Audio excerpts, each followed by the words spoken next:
بسم اللہ الرحمن الرحیم۔ صحابہ کرام کا حضور صلی اللہ علیہ وسلم کو خواب میں دیکھنا۔ حضرت انس بن مالک رضی اللہ عنہ فرماتے ہیں، حضرت ابو موسیٰ اشعری رضی اللہ عنہ نے فرمایا، میں نے خواب میں دیکھا کہ میں ایک ایسی جگہ ہوں جہاں بہت سے راستے ہیں، پھر سارے راستے ختم ہو گئے اور صرف ایک راستہ رہ گیا۔ میں نے اس پر چلنا شروع کر دیا اور چلتے چلتے ایک پہاڑ پر پہنچ گیا جس کے اوپر حضور صلی اللہ علیہ وسلم تشریف فرما تھے، اور ان کے پاس حضرت ابو بکر رضی اللہ عنہ بیٹھے ہوئے تھے، اور حضور صلی اللہ علیہ وسلم حضرت عمر رضی اللہ عنہ کو اشارہ فرما رہے تھے کہ ہاں آ جاؤ۔ یہ خواب دیکھ کر میں نے کہا، انا للہ و انا الیہ راجعون، اللہ کی قسم امیر المؤمنین حضرت عمر رضی اللہ عنہ کے انتقال کا وقت آ گیا ہے۔ حضرت انس کہتے ہیں، میں نے کہا، آپ یہ خواب حضرت عمر رضی اللہ عنہ کو نہیں لکھتے؟ انہوں نے فرمایا، میں خود ان کو ان کی موت کی خبر کیوں دوں؟ حضرت کثیر بن سلط رحمۃ اللہ علیہ کہتے ہیں، جس دن حضرت عثمان بن عفان رضی اللہ عنہ شہید ہوئے اس دن وہ سوئے اور اٹھنے کے بعد فرمایا، اگر لوگ یہ نہ کہیں کہ عثمان فتنہ پیدا کرنا چاہتا ہے تو میں آپ لوگوں کو ایک بات بتاؤں۔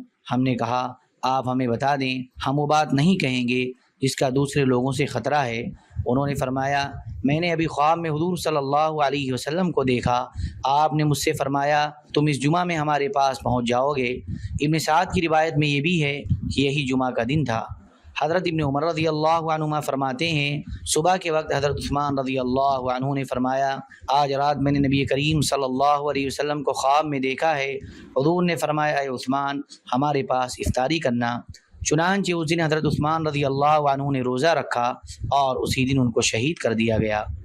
حضرت عثمان بن عفان رضی اللہ عنہ کے آزاد کردہ غلام حضرت مسلم ابو سعید رحمۃ اللہ علیہ کہتے ہیں، حضرت عثمان رضی اللہ عنہ نے 20 غلام آزاد کیے اور شلوار منگا کر اسے پہنا اور اسے اچھی طرح باندھ لیا، حالانکہ انہوں نے اس سے پہلے نہ جاہلیت میں شلوار پہنی تھی اور نہ ہی اسلام میں، اور فرمایا، گزشتہ رات میں نے حضور صلی اللہ علیہ وسلم کو اور حضرت ابو بکر اور حضرت عمر رضی اللہ عنہما کو خواب میں دیکھا ہے۔ ان حضرات نے مجھ سے فرمایا، صبر کرو کیونکہ تم کل رات ہمارے پاس آ کر افطار کرو گے۔ پھر قرآن شریف منگوایا اور قرآن کھول کر اپنے سامنے رکھ لیا، چنانچہ جب وہ شہید ہوئے تو قرآن اسی طرح ان کے سامنے رکھا ہوا تھا۔ حضرت حسن یا حضرت حسین رضی اللہ عنہما فرماتے ہیں، حضرت علی رضی اللہ عنہ نے فرمایا، خواب میں مجھے میرے محبوب یعنی نبی کریم صلی اللہ علیہ وسلم ملے۔ میں نے حضور صلی اللہ علیہ وسلم سے ان کے بعد عراق والوں کی طرف سے پیش آنے والی تکلیفوں کی شکایت کی تو آپ نے مجھ سے وعدہ فرمایا کہ عنقریب تمہیں ان سے راحت مل جائے گی۔ چنانچہ اس کے بعد حضرت علی رضی اللہ عنہ صرف 3 دن ہی زندہ رہے۔ حضرت ابو صالح رحمۃ اللہ علیہ کہتے ہیں، حضرت علی رضی اللہ عنہ نے فرمایا، میں نے خواب میں نبی کریم صلی اللہ علیہ وسلم کو دیکھا تو میں نے آپ سے آپ کی امت کی شکایت کی کہ وہ مجھے جھٹلاتے ہیں اور تکلیف پہنچاتے ہیں۔ پھر میں رونے لگا۔ آپ صلی اللہ علیہ وسلم نے فرمایا، مت رو اور ادھر دیکھو۔ میں نے ادھر دیکھا تو مجھے 2 آدمی نظر آئے جو بیڑیوں میں بندھے ہوئے تھے۔ بظاہر یہ حضرت علی رضی اللہ عنہ کا قاتل ابن ملجم اور اس کا ساتھی ہوگا، اور بڑے بڑے پتھر ان دونوں کے سر پر مارے جا رہے تھے جس سے ان کے سر ریزہ ریزہ ہو جاتے، پھر سر ٹھیک ہو جاتے۔ یوں ہی ان دونوں کو مسلسل عذاب دیا جا رہا تھا۔ حضرت ابو صالح کہتے ہیں، میں اگلے دن اپنے روزانہ کے معمول کے مطابق صبح کے وقت گھر سے حضرت علی رضی اللہ عنہ کی طرف چلا۔ جب میں قصائیوں کے محلے میں پہنچا تو مجھے کچھ لوگ ملے جنہوں نے بتایا کہ امیر المؤمنین کو شہید کر دیا گیا ہے۔ حضرت فی الفلاح جعفی رحمۃ اللہ علیہ کہتے ہیں، میں نے حضرت حسن بن علی رضی اللہ عنہما کو فرماتے ہوئے سنا کہ میں نے خواب میں دیکھا کہ نبی کریم صلی اللہ علیہ وسلم عرش سے چمٹے ہوئے ہیں، اور حضرت ابو بکر رضی اللہ عنہ حضور کی کمر پکڑے ہوئے ہیں، اور حضرت عمر رضی اللہ عنہ حضرت ابو بکر رضی اللہ عنہ کی کمر پکڑے ہوئے ہیں، اور حضرت عثمان رضی اللہ عنہ حضرت عمر رضی اللہ عنہ کی کمر کو پکڑے ہوئے ہیں۔ اور میں نے دیکھا کہ آسمان سے زمین پر خون گر رہا ہے۔ جب حضرت حسن رضی اللہ عنہ نے یہ خواب سنایا تو وہاں کچھ شیعہ لوگ بھی بیٹھے ہوئے تھے۔ انہوں نے پوچھا کہ آپ نے حضرت علی رضی اللہ عنہ کو خواب میں نہیں دیکھا؟ حضرت حسن نے فرمایا، مجھے سب سے زیادہ تو یہی پسند ہے کہ میں حضرت علی رضی اللہ عنہ کو حضور صلی اللہ علیہ وسلم کی کمر پکڑے ہوئے دیکھتا، لیکن کیا کروں، میں نے خواب میں دیکھا ہی وہی ہے جو میں نے آپ لوگوں کو سنایا ہے۔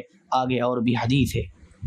حضرت حسن رضی اللہ عنہ نے فرمایا، اے لوگو، میں نے آج رات عجیب خواب دیکھا ہے۔ میں نے دیکھا کہ اللہ تعالیٰ اپنے عرش پر ہیں۔ اتنے میں حضور صلی اللہ علیہ وسلم تشریف لائے اور آ کر عرش کے ایک پائے کے پاس کھڑے ہو گئے۔ پھر حضرت ابو بکر رضی اللہ عنہ آئے اور آ کر حضور صلی اللہ علیہ وسلم کے کندھے پر ہاتھ رکھ کر کھڑے ہو گئے۔ پھر حضرت عمر رضی اللہ عنہ آئے اور حضرت ابو بکر رضی اللہ عنہ کے کندھے پر ہاتھ رکھ کر کھڑے ہو گئے۔ پھر حضرت عثمان رضی اللہ عنہ آئے اور انہوں نے ہاتھ سے اشارہ کر کے عرض کیا، اے میرے رب، اپنے بندوں سے پوچھ انہوں نے مجھے کس وجہ سے قتل کیا ہے۔ اس کے بعد آسمان سے زمین کی طرف خون کے 2 پرنالے بہنے لگے۔ جب حضرت حسن رضی اللہ عنہ خواب بیان کر چکے تو کسی نے حضرت علی رضی اللہ عنہ سے کہا کہ آپ نے دیکھا نہیں کہ حضرت حسن کیا بیان کر رہے ہیں؟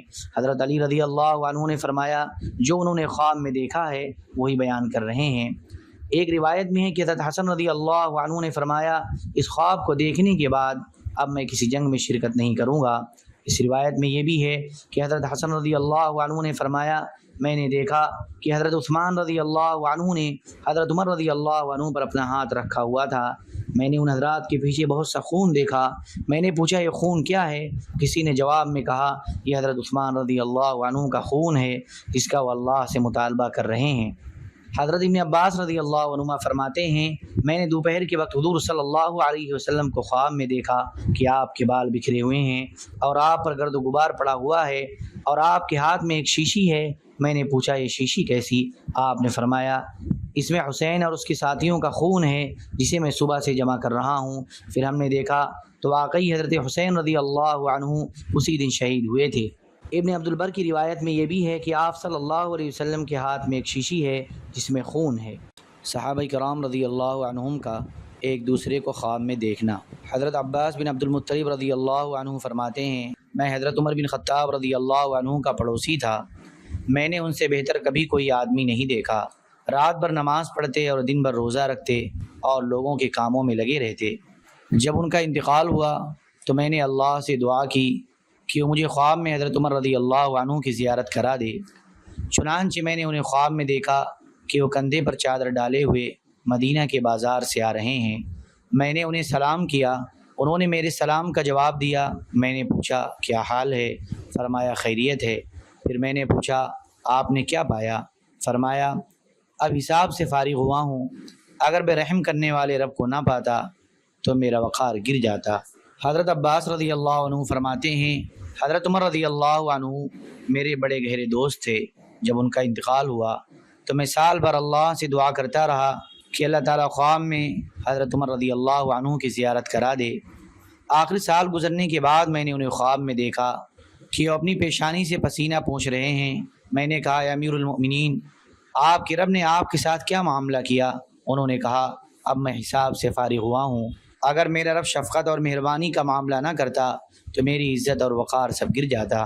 حضرت ابن عباس رضی اللہ عنہما فرماتے ہیں، میں نے ایک سال اللہ سے دعا کی کہ مجھے خواب میں حضرت عمر بن خطاب رضی اللہ عنہ کی زیارت کرا دے۔ چنانچہ میں نے انہیں خواب میں دیکھا تو میں نے عرض کیا، آپ کے ساتھ کیا ہوا؟ فرمایا، بڑے شفیق اور نہایت مہربان رب سے واسطہ پڑا، اگر میرے رب کی رحمت نہ ہوتی تو میری عزت خاک میں مل جاتی۔ حضرت ابن عمر رضی اللہ عنہما فرماتے ہیں، مجھے اس بات کا بہت شوق تھا کہ مجھے کسی طرح یہ پتہ چل جائے کہ مرنے کے بعد حضرت عمر رضی اللہ عنہ کے ساتھ کیا ہوا۔ آخر اللہ تبارک و تعالیٰ نے فضل فرمایا اور میں نے خواب میں ایک محل دیکھا۔ میں نے پوچھا، یہ کس کا ہے؟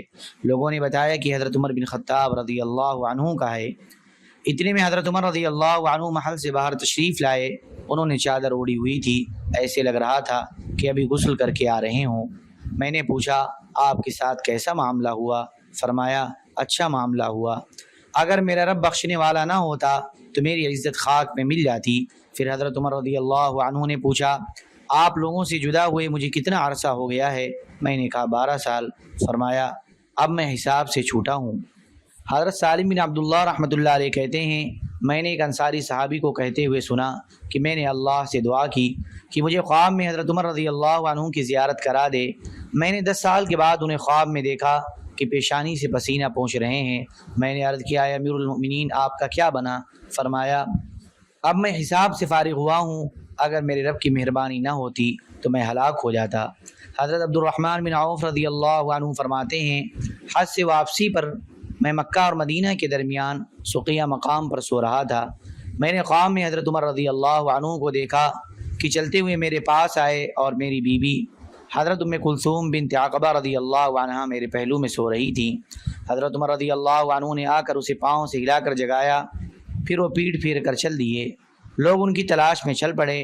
میں نے اپنے کپڑے منگوا کر پہنے اور میں بھی لوگوں کے ساتھ انہیں ڈھونڈنے لگا، اور سب سے پہلے میں ان تک پہنچا، لیکن اللہ کی قسم انہیں ڈھونڈنے میں بے حد تھک گیا۔ میں نے کہا اللہ کی قسم اے امیر المؤمنین، آپ نے تو لوگوں کو مشقت میں ڈال دیا، جب تک تھک نہ جائے اس وقت تک وہ آپ کو ڈھونڈ نہیں سکتا۔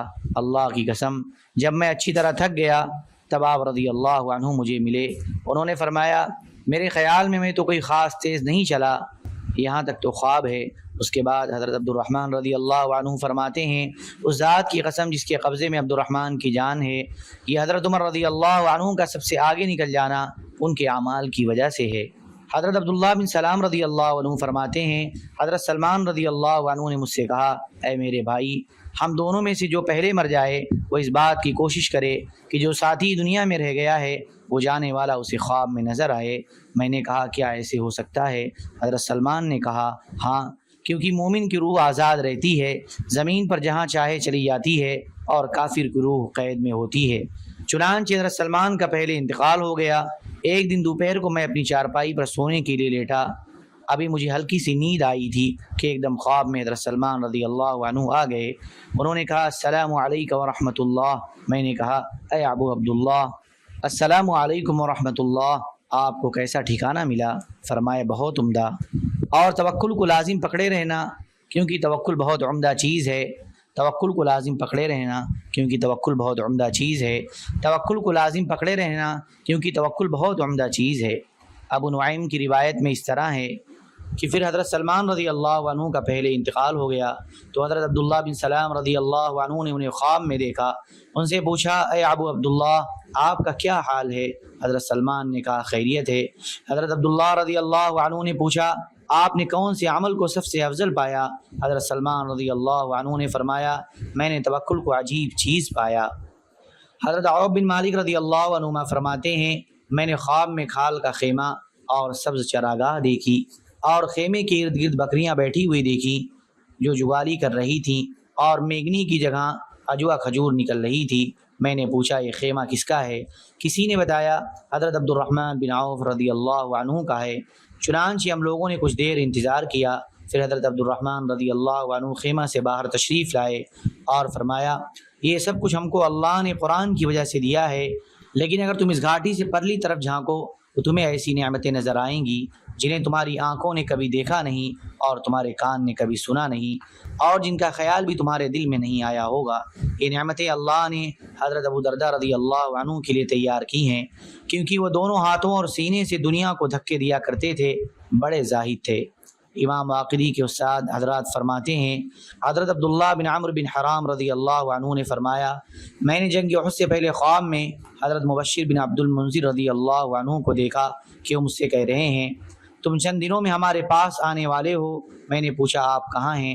فرمایا ہم جنت میں ہیں اور جہاں چاہتے ہیں جا کر چل لیتے ہیں۔